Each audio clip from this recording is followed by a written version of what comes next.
This is Beyond the Resume, the podcast that brings you the stories, advice, and insights behind some of the most successful people in real estate. Beyond the Resume is brought to you by Jackson Lucas Executive Search, the industry leader in human capital solutions. Here is Chris Papa. Judy Herbstman, thank you for coming on the podcast. Thank you so much for having me. It's good to finally chat with you. We've just spoke briefly. I've known your name over the years. You lived in New York. I lived in New York. You live in Philadelphia now, but you work for a firm in New York. You're the president of the Settlement Housing Fund. Can you tell everyone about settlement housing? Sure. Please. Thank you so much. Sure. Thank you. Thank you so much for having me on the podcast. Settlement Housing Fund is a nonprofit affordable housing developer. We were founded in 1969, and we currently own and oversee approximately 3,100 units across the Bronx, Manhattan, and Brooklyn. We also provide resident services to work with our households coming from homeless shelters, and we provide affordable housing lease-up services as well. Gotcha. Okay.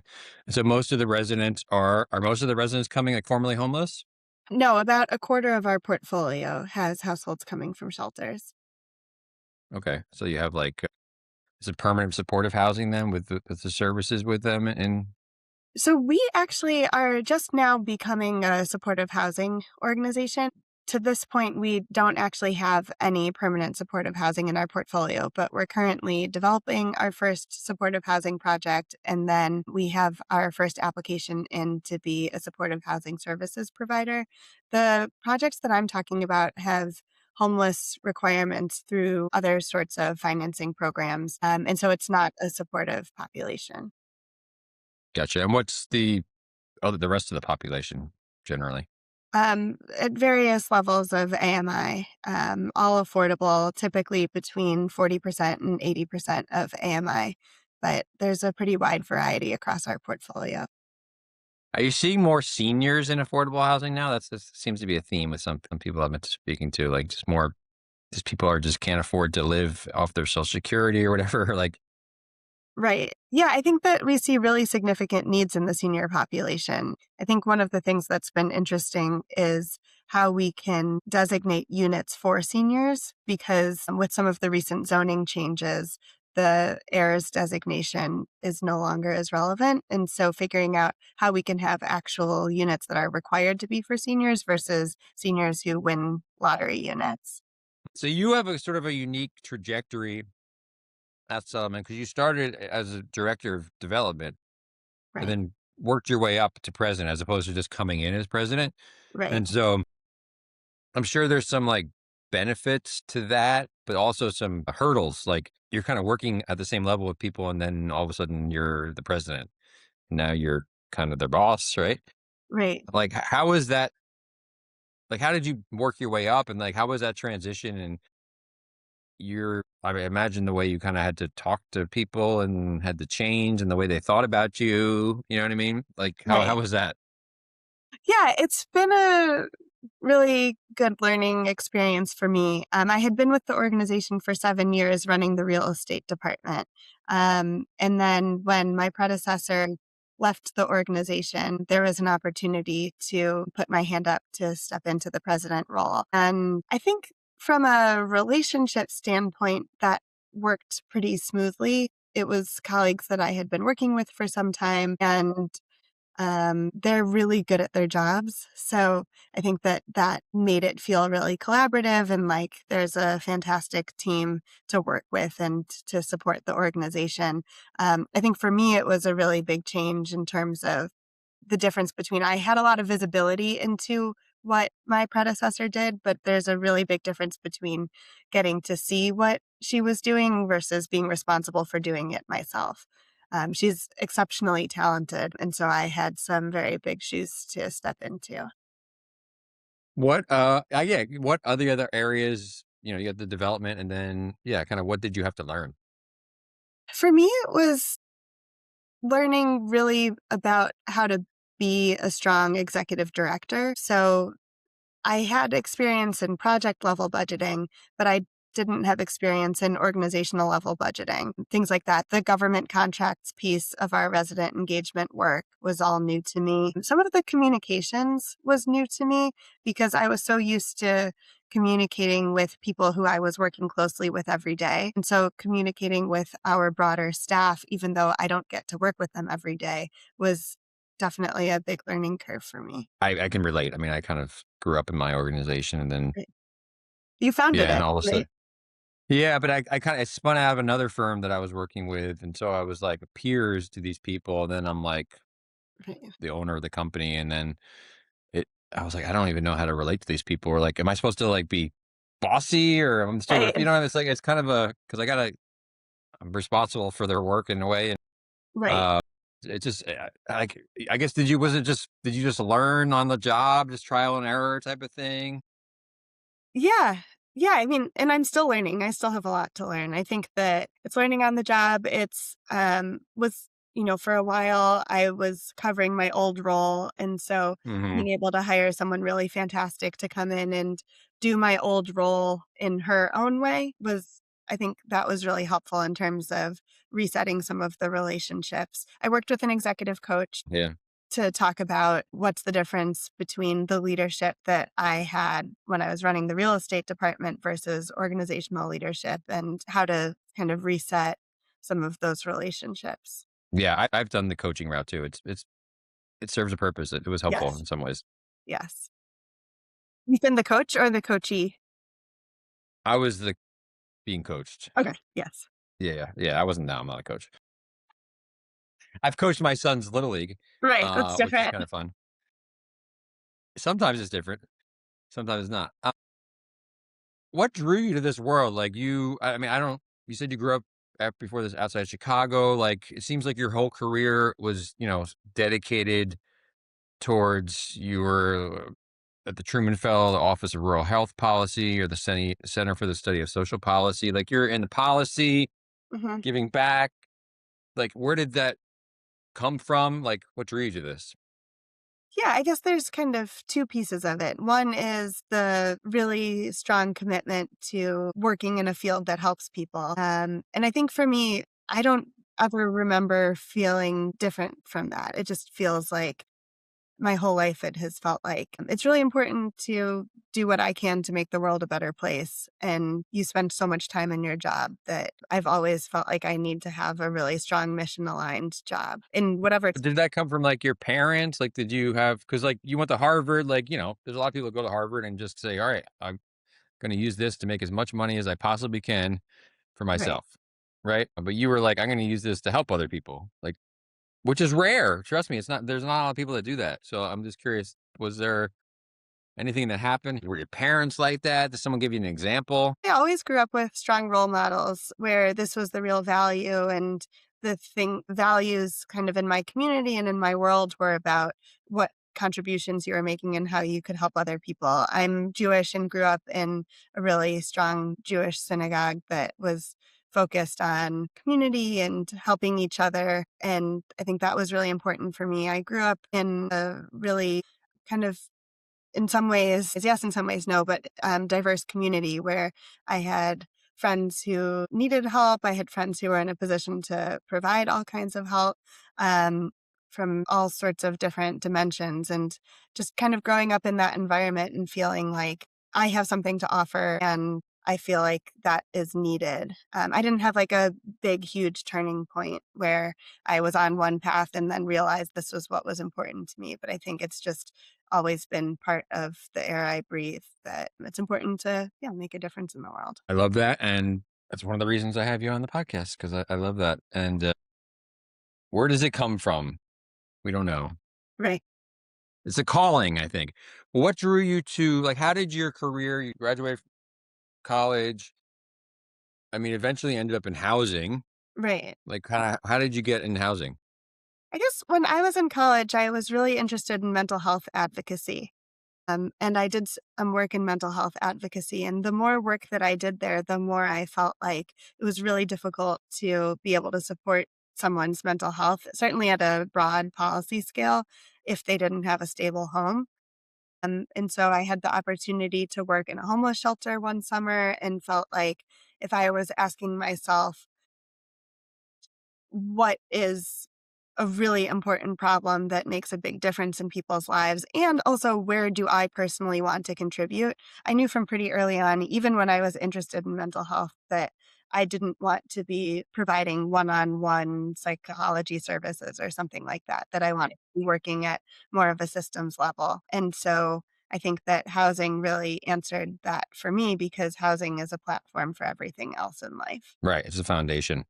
Right. But how did you transition from, I mean, there's a big difference between public health. I mean, Right. not the results, but like the skill sets you need to like develop an affordable housing project to in public health. Like, how did you Right. develop that? I bopped around a little bit and tried different things and then was fortunate to have the opportunity to work at the Department of Housing and Urban Development during the Obama administration. Talked about my interest in community development and affordable housing. And so someone thought of me for a role. And then my time at HUD was really formative in understanding the importance of housing and getting a little bit of a peek into how complex the affordable housing ecosphere is. And I felt like while I was at HUD that the people who understood the problems and the solutions the best had some sort of local government or development experience. So I went to NYU and got a dual master's in public administration and business, the Wow. goal of going into affordable housing development from either the local government or the developer side. And so that was how I, from HUD to grad school, and then had the opportunity to intern at a bunch of really formative places in New York City, and then to begin working at Douglaston Development and now at Settlement Housing Fund. So what did you study in undergrad? It was called History and Science, which was one degree program.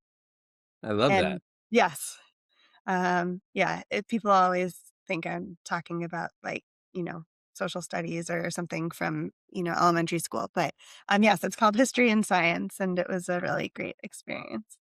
Was it like more liberal arts, humanities type of role? It's more like social science where we had to take courses in a hard science and had to take courses in Wow. history and then figure out we had to write a an undergraduate honors thesis to combine those two disciplines. I did mine on college mental health services and how the responsibility of the college changed with respect to the student over the time period I was looking at. But yeah, it was a really interesting discipline. So had you ever opened up Excel before you went to grad school? Because that was like I studied history, political science, all that kind of stuff, and like I was like, oh, I'm going to get into this business world type of thing, and then I was like trying to do Excel. I'm like, whoa, this is like it was like kind of overwhelming to me. Yeah. So like being in development, I'm sure you had to like do a lot of Excel and formulas and modeling and all that type of stuff. Like how did you learn that? My hard science undergrad was physics, and I had to take a bunch of math classes. So the math and quant side of it was something that I was familiar with. The actual Excel and real estate modeling, I mostly learned through internships. And I also took a bunch of financial statement modeling courses at the business school. So Oh, I okay. think the Excel itself, I came in with just a kind of strong familiarity from the basics of Excel, but the actual financial modeling was a combo of job training and business school. All right. So you were proactive, like realizing I want to get good at this. I'm not an But Excel, what did you? but the Yeah. the pro forma side have a strong Yeah. background. Yeah.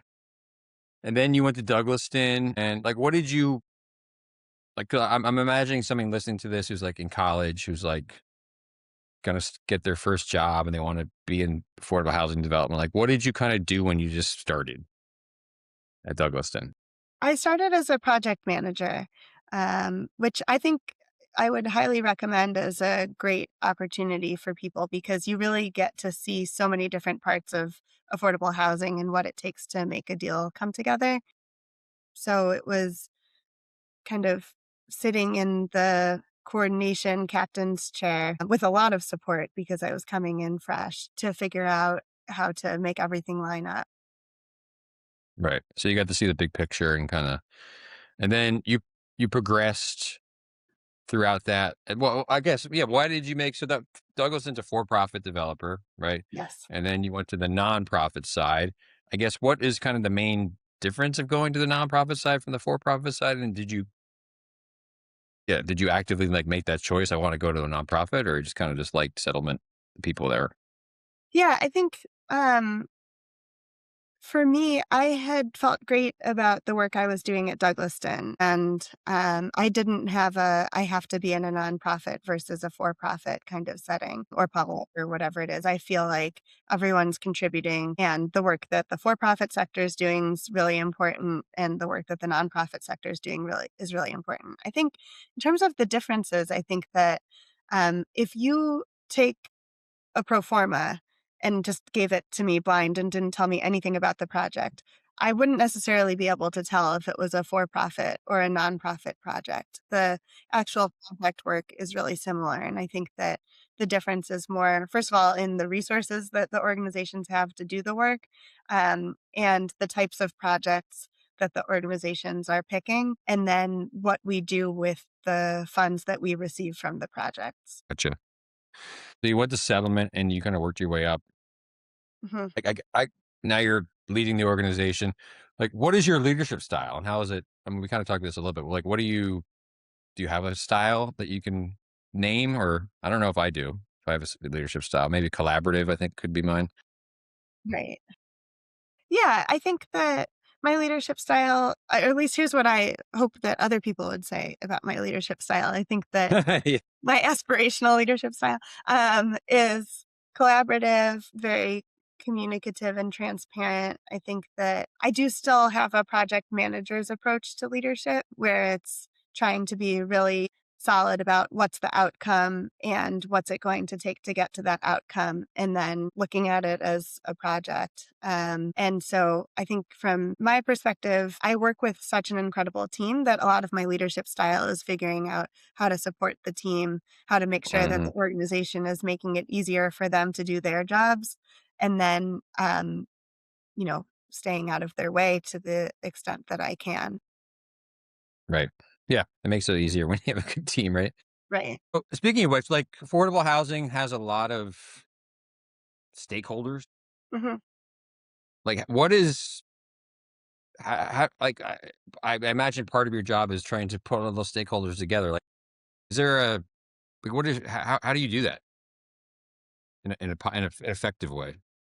Right. I mean, I think that one of the biggest differences between a nonprofit and a for profit is that we have a board of directors Mm, and that they're really our governing body. I feel like a little bit of a broken record, but I feel so lucky that we have a fantastic board at Settlement Housing Fund. And so when we're thinking about bringing stakeholders together, we have a lot of support from our board and from our team. And I think that it's really about showing that we will come through on our commitments and being a really credible voice in the sector, and that makes it a lot easier to bring stakeholders together because they know that we're good for our word, that we're going to do what we said we're going to do, and we're going to do it really well.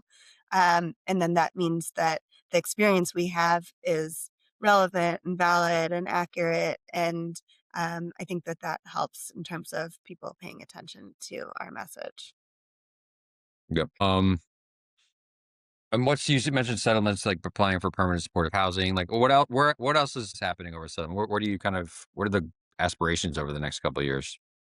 And I guess So with the new administration in place, I don't know if we want to talk politics or not. But like, where do you see the growth? So for us, I think there's two sides of that. One is how we can grow our portfolio and continue to expand our work, both in terms of the housing that we provide and also in terms of the social services that we provide.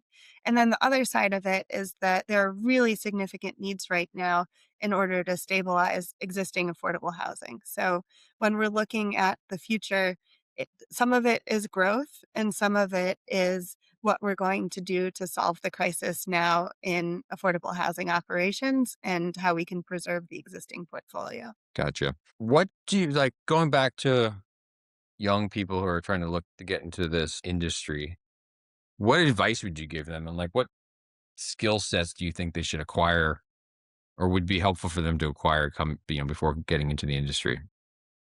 I think from an advice perspective that there's so many different ways to contribute in the affordable housing industry, and that it's really important for people to understand their own individual strengths and interests and find a way to contribute that matches those. I think sometimes people try to shoehorn themselves into something that feels like it's the easiest to get into or it's the fanciest or whatever it is, but to really understand what it is that draws you to affordable housing and then how you can use that to make your own contribution. From a skill set perspective, I think that it really aligns there. It's like if you're going to contribute as a lawyer, then you need that back. If you want to contribute as a project manager, you need a different background. But I think the universal things are a really deep respect for the people we serve and whatever it's for someone to cultivate that, if it's um, their own lived experience, if it's the connections they have in their personal life, if it's reading books or getting out there. I think that that's really, really important and helps someone to become a much better professional. Certainly, project management, I think, is a universal need because these projects are so complex and the work is so complex that from whatever angle you're coming at, you need to be able to stay really organized and outcomes oriented and move things forward. And then I think the underwriting piece for anyone who wants to be on the development side, if there's a way to get exposure to that, if you have the privilege to be able to do an internship, I think that's really helpful, or to do trainings, but to show some level of interest and familiarity with learning that side of the business. Awesome.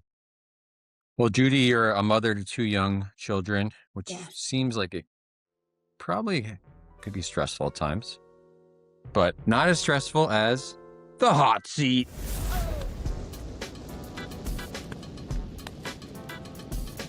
It might be good preparation for the hot seat, but it's nowhere near the stress of the hot seat. Are you ready for question number 1? Yes. All right. It's an easy one to warm you up. Do you have a favorite book or podcast, or one that you would recommend? Maybe not a favorite one, but one you like. Could be personal, could be professional. Um, I have to say that I am not actually a big podcast person, and preparing for this has shown me this whole world that I'm, whatever, 15 years late There's to. so much. Yeah. There's so So much. much. There's so much garbage out there, and some of them that are good too. Some really good ones too. So I would say that a favorite book is just, I really like to read for enjoyment, and I'll cycle in and out of books. But a current favorite is a book series I'm reading with my first grader that's called The Enchanted Forest Chronicles. And it's just Ooh, so entertaining and escapist and also has some fun characters. is it like a children's book with Yes. pictures? No, no pictures. It's a young adult or whatever, children's chapter book. All right, I need pictures, so I can't read it. Has pictures on the cover. Oh, okay. I'll read the cover, or I'll look at the cover. You got the president. You're a mother. Like, what do you do? You seem very put together and, well, not super frazzled. Like, what do you do? Or not frazzled at all, actually. Like, what do you do? Do you have a morning routine? Do you have anything outside of work that you like to do? Keeps you like grounded. Yeah, I don't seem frazzled because I'm in an empty space right now. Disaster of my messy office. But I really love to go for walks, walk my kids to school, I think is a really, whenever the weather is even remotely tolerable, I like Mm, to do that as a nice way to start the day and to get all of the unpleasantness of getting them out the door out of my system. right.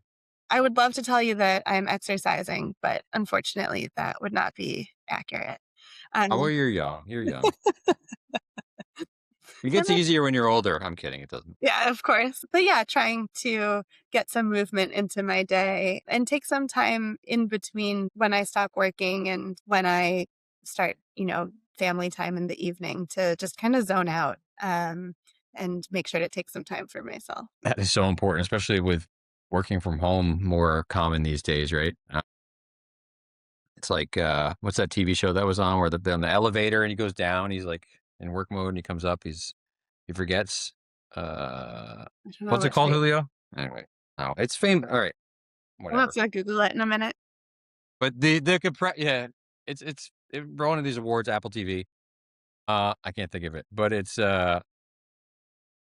Severance. Yeah, Severance. Of course. Yeah.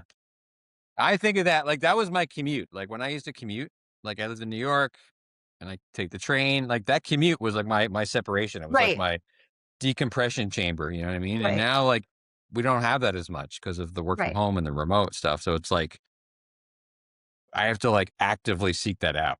Right. Totally. I found that my kids would come home and I would still feel like kind of like addicted to my phone, and that I didn't have an opportunity to kind of disengage and move on. But yeah.